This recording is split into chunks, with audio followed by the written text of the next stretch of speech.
और धोखा क्या कि ये सरकार निकम्मी है, निकम्मी है। और जितने भी सरकार के लोग इस वीडियो को देख रहे हैं, मैं साफ साफ और सीधे शब्दों में कहना चाहता हूं कि तुम्हारी सरकार निकम्मी है, निकम्मी है। आप सबको पता है कि युवाओं के साथ कितना बुरा किया जा रहा है। वो अपनी मन की भड़ास कहां निकाले, उन सबकी मन की भड़ास मैं निकालूंगा। आज हम दिखाएंगे तुम्हें तुम्हारी औकात। ये बच्चा यहां पर क्या लिख रहा है? सुसाइड करने का मन करता है। बच्चा लिख रहा है सुसाइड करने का मन करता है। शर्म आनी चाहिए आप। इस सरकार में जो भी लोग बैठे हुए हो, उनके पोते की उम्र का ये बच्चा होगा, ये लिख रहा है सुसाइड करने का मन करता है। शर्म नहीं आती थोड़ी सी भी? बच्चों की ये हालत हो रखी है। किसान वैसे ही गरीबी में सुसाइड कर रहा है, बच्चा भी सुसाइड करने लगे तब शर्म आएगी क्या? आपको खुद अपना सपोर्ट करना है, खुद के लिए खड़ा होना है। याद रखिएगा, अपने परिवार के लिए खड़ा होना है। अगर आज आप सोचते हैं कि आपके लिए कोई और खड़ा हो जाएगा, तो वो भी सोच रहा है कि उसके लिए आप खड़ा है, यानी एक दूसरे के भरोसे में बैठे हैं। इसका माय डियर स्टूडेंट्स, अन्याय को सहना उससे बड़ा अन्याय है, और आज स्टूडेंट्स के साथ वही हो रहा है। एग्जाम, ये वीडियो किस पर बेस्ड है वो बताने से पहले आप सभी स्टूडेंट से मेरी रिक्वेस्ट है, चाहे वो XYZ किसी भी गवर्नमेंट एग्जाम्स की प्रिपरेशन कर रहा हो, इस वीडियो को शेयर करो, इस वीडियो को लाइक करो, ताकि जितनी से जितनी ज्यादा वीडियोस हम जितने से जितने लाइव सेशंस इन पे लेते रहेंगे, ये सारा का सारा मैटर हमारा ट्रेंड करेगा।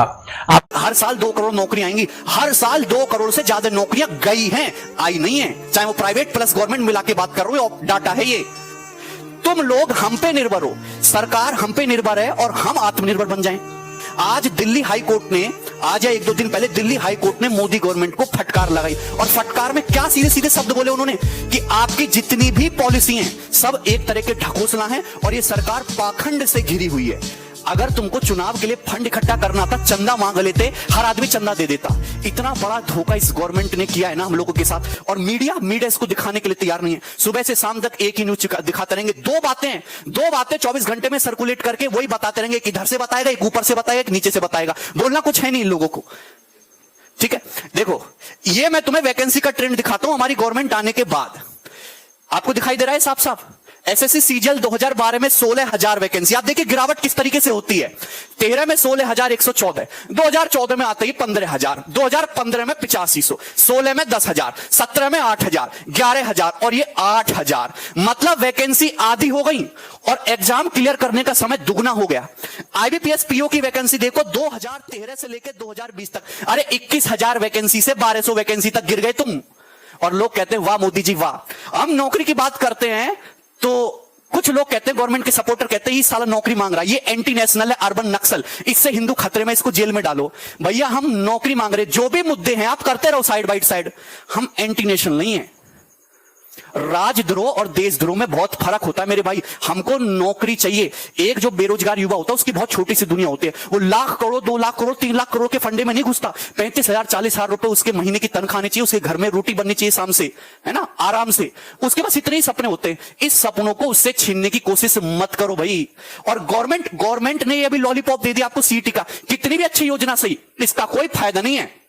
हमें सीईटी नहीं चाहिए, हमें एक ऐसा कमीशन चाहिए जिससे एग्जाम जल्दी हो, 1 से 1.5 साल में सारी प्रक्रिया खत्म करके हमारे हाथ में नौकरी और तनख्वाह दे। हमें ऐसा कमीशन चाहिए। सीईटी से बढ़िया यह होता कि जिन बच्चों का सीएचएसएल का पेपर अटका हुआ है, एनटीपीसी आरआरबी अटका हुआ है, एमटीएस लटका हुआ है, सीजीएल मेंस नहीं हो रहा टाइम से, आने वाले पेपरों का कुछ आता पता नहीं है, कि इन रुके हुए पेपर को जल्दी करा के बच्चों की ज्वाइनिंग दे। आपके पास पैसा नहीं है देने के लिए, तनख्वाह देने के लिए पैसा नहीं, तो साफ साफ बोल दो कि हम तो भिखमंगे, हमारे पास कुछ नहीं है तुम्हें देने के लिए। आप गवर्नमेंट जॉब खत्म कर दो, आप गवर्नमेंट जॉब खत्म कर दो, बाकी 2024 के चुनाव में हम लोग देख लेंगे। कैसे लोगों तक फायदा पहुंचाओगे, वो जनता से सवाल कर रहे हैं उल्टा। ये कोई न्यूज है क्या यार? इसके बगैर मेरे को क्या खाना हजम नहीं हो रहा है। लेकिन अगली बात आती है जी, देखो कितनी अच्छी है ये ANI है, जो माना जाता है भारतवर्ष का एक बेहतरीन न्यूज एजेंसी है। ठीक है, बेहतरीन, क्योंकि आप देखेंगे जी, नरेंद्र मोदी जी अगर गुफा में भी घुसे हुए हैं तो सिर्फ एकमात्र यही फोटोग्राफर वहां पर मिलता है कि वो वहां अनुलोम विलोम कर रहे हैं और वो भगवान भोलेनाथ का जाप कर रहे हैं। तो ये वाला न्यूज चैनल हमेशा वहां पहुंचता है, लेकिन ये उन बच्चों के घर कभी नहीं पहुंचता जो बच्चे पेपर के रिजल्ट ना आने की वजह से सुसाइड करते हैं। ये कभी वहां नहीं पहुंचता, ये कभी वहां आवाज ही नहीं उठाता। लेकिन ये फर्जी ये यहां पहुंचता है कि Maharashtra actor Rhea Chakraborty and her brother Showik Chakraborty arrive at DRDO guest house. ये कोई न्यूज है क्या यार? इसके बगैर मेरे को क्या खाना हजम नहीं हो रहा है। लेकिन ये कोई न्यूज है क्या यार? इसके बगैर मेरे को क्या खाना हजम नहीं हो रहा है। लेकिन इसके अंदर इतनी बड़ी बुरी स्थिति बनती जा रही है जिसकी वजह से हर छात्र, हर अभिभावक और हर एक अध्यापक की नींद उड़ी हुई है। बात छोटी नहीं है, बात बहुत गहरी है। अगर ध्यान से नहीं सुनते हैं तो बात आने वाले 5 साल 4 साल में कोई सुनने वाला नहीं है। साल थोड़ा बैक जाऊंगा, बात करता हूं 3 अक्टूबर 2014 की, जब पहली बार नरेंद्र मोदी जी हमारे सम्मानित पीएम पहली बार मन की बात को लेकर हम सभी के सामने आए। तो उम्मीद करता हूं, कसम खा रहा हूं मैं, मुझको नहीं पूरे देश के करोड़ों युवाओं को, करोड़ों शक्तियों को एक एहसास हुआ कि आज एक बहुत ही ताकतवर पीएम हमारे सामने आ रहा है। वो हमारे दिल की बात करेगा, हमारे मन की बात सुनेगा, अपने मन की बात कहेगा, मन की बात पूछेगा। मैं आपको डेट बता रहा हूं, 3 अक्टूबर 2014 को पहली बार जब आकाशवाणी ने प्रचार किया और उनको लाइव किया मन की बात के साथ, तो नरेंद्र मोदी जी, और सबसे बड़ी बात है कि उस दिन विजयदशमी हो रही थी, दशहरा का पर्व हो रहा था।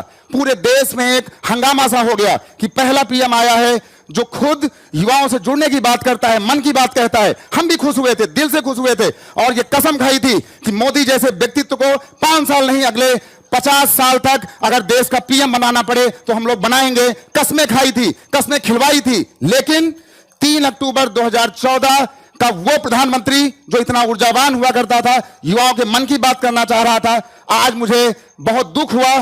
30 अगस्त 2020 को इतवार के दिन आज वही प्रधानमंत्री जब मन की बात करने आता है तो वो आपकी बात नहीं करता है, युवाओं की बात नहीं करता है, वो बात करता है डॉग्स, कुत्तों की, वो बात करता है चिंगारी एप्स की, वो बात करता है खिलौनों की। आप लोग खिलौने बनाओगे? और खिलौनों की बात क्यों करता है वो? क्योंकि 2019 में अंबानी परिवार ने, रिलायंस समूह ने और मुकेश अंबानी ने ब्रिटिश की 259 साल पुरानी बहुत ही प्रतिष्ठित खिलौनों की कंपनी हेमलीज को खरीद लिया है। और आज अब वो अपना सारा पैसा लगाकर उन्होंने देश के तमाम बड़े शहरों में, नोएडा में, बनारस में, गुजरात में, बहुत जगह, ठीक है, तमिलनाडु में वो हेमलीज के बड़े बड़े स्टोर खोल रहे हैं। 259 साल पुरानी ब्रिटिश कंपनी हेमलीज खिलौनों की बहुत ही प्रतिष्ठित जो है अपना स्टोर है, वो उसको अंबानी ने खरीदा है।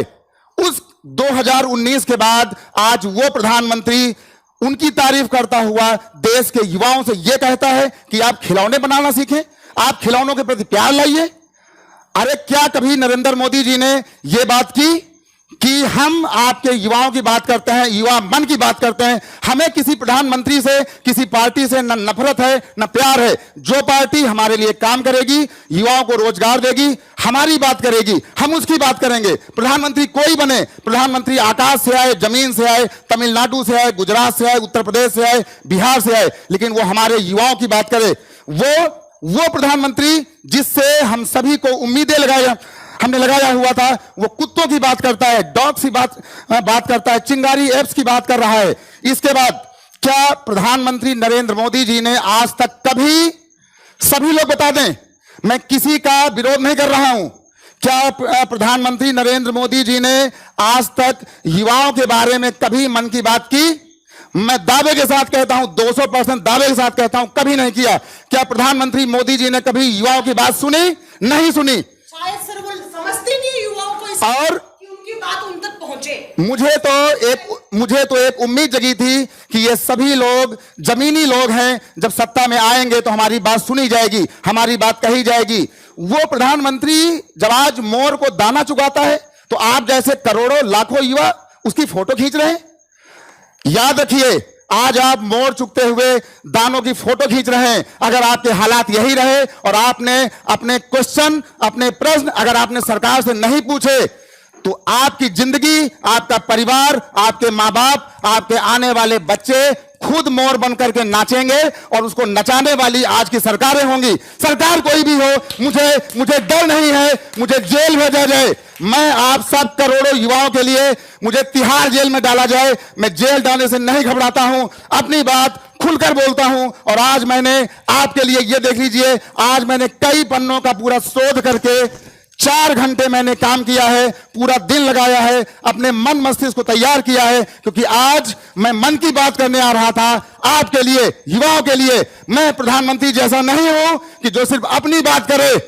मेरा किसी के साथ कोई विरोध नहीं है। प्रधानमंत्री जी, आप जो है राम मंदिर बनवाइए, हम आपके साथ हैं। आप धारा 370 हटाइए, हम खुलकर आपके साथ हैं, अपना खून पसीना बहा देंगे। लेकिन अगर आपने या आपकी पार्टी ने या सरकारी नुमाइंदों ने, अधिकारियों ने अगर हमारी बात नहीं की, अगर हमारा युवा आत्महत्या करने को विवश हुआ, तो ये करोड़ों युवा, कई करोड़ युवा चुप नहीं बैठेंगे, जेल जाने से नहीं डरेंगे। मैं खुलेआम कहता हूं। दूसरी बात, ये जो भांड मीडिया है, अमीश देवगन, न्यूज 18, इसके बाद वो जो एक रोज आता है पूछता है भारत लेकर, उसका नाम नहीं, वो पूछता है भारत कैसे बड़बड़ा रहा है, मुझे समझ में नहीं आता। पूछता है भारत। अर्णब गोस्वामी ने क्या आज तक कभी आपसे पूछा कि युवा क्या चाहते हैं? क्या युवाओं के मन की बात पूछी? क्या कभी पूछता है भारत में अर्णब गोस्वामी ने प्रधानमंत्री जी आपसे कुछ पूछा? मैं दावे के साथ कहता हूं, इन चमचों के अंदर इतनी औकात नहीं है जो आपसे कोई बात ऐसी पूछ सके। अमीश देवगन, आज तक ये जितने भी लोग हैं, इनको मैंने पिछले 4 महीने से देखना बंद कर दिया है और कसम खाई है कि मैं खुद, हमारी पूरे लोग, हमारे टीचर्स, हमारे बच्चे, हमारे साथी, हम खुद इतने ताकतवर हैं, हमारे पास करोड़ों लोगों की सब्सक्रिप्शन है, हम अपनी बात खुद उठाएंगे, आगे आएंगे, लेकिन इन भाड़ मीडिया की बात नहीं मानेंगे। इनको हम बायकॉट करेंगे। अगर मीडिया के अंदर औकात है तो किसी भी नेता को लाकर, हम जैसे जो हमारे 4-10 जो हमारे शिक्षक हैं, उनको प्रत्येक महीने में एक बार डिबेट के लिए खुलेआम बुलाया जाए। अगर उनकी औकात है, हम भी अपनी बात को रखेंगे, रखना जानते हैं, हमें बुलाया जाए और हम अपनी बात रखेंगे। मुझे अपनी बात, हमारे जो साथी हैं, हमारे जो देश के सारे फैकल्टी हैं, उनको अपनी बात रखना आता है, तो हमें मौका दिया जाए, नहीं तो हम मजबूर हो जाएंगे आंदोलन करने के लिए। और सबसे बड़ी बात है कि अगर बिहार में चुनाव नहीं होता तो मैं दावा कहता हूं, ऐसे हजारों सुशांत सिंह मार दिए गए हैं और आगे भी मारे जाएंगे। ये भाड़ मीडिया, ये डिबेट, दावे के साथ कहता हूं कुछ नहीं होगा। इनकी केवल चाल है बिहार चुनाव को जीतने की। इन्हें कोई मतलब नहीं है युवा नौकरी से, युवा शक्ति से। हमारी बात खराब हो तो आप करोड़ों बच्चों, आप मुझे गाली दो, मुझे गाली सुनना मंजूर।